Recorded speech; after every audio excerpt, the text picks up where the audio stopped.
Sot bëhen 34 vite nga themelimi i Partisë Socialiste. Kryeministri Edi Rama, përmes një postimi në rrjetet sociale, shprehet se ky përvjetor i gjen socialistët dhe progresistët shqiptar më lart se asnjëherë më parë me mbështetjen masive që morën nga shqiptarët brenda dhe jashtë vendit më 11 maj.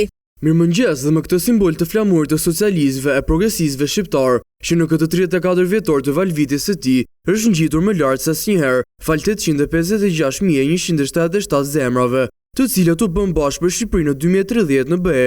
Ju uroj gëzuar ditëlindjen e Partisë Socialiste të gjithë anëtarëve të familjes sonë të madhe politike, si dhe një ditë të mbarë të gjithë të tjerëve pa përjashtim, shprehet kryeministri. Partia Socialiste u themelua më 12 qershor 1991 gjatë punimeve të Kongresit të 10 të Partisë së Punës së Shqipërisë. Lidershipi komunist i asaj kohe bërë të qartë që partia duhej rithemeluar mbi principe të reja demokratike me një organizim, program dhe kryetar të ri, si dhe që Partia e Punës së Shqipërisë nuk mund të ekzistonte më në asnjë formë të saj që kishte përfaqësuar në të shkuarën. Në këtë mënyrë u shpërbëhej gjithë byroja politike dhe anëtarësia e vjetër e partisë, si dhe u zgjodh kryetari i ri Fatos Nano. Ai nisi reformimin e brendshëm të partisë duke krijuar një anëtarësi të re, si dhe me një program politik të bazuar te ekonomia e tregut. Pas humbjes së zgjedhjeve të vitit 2005, Partia Socialiste doli në opozitë dhe Nano dha dorëheqje nga drejtimi i saj duke u zëvendësuar nga Edi Rama.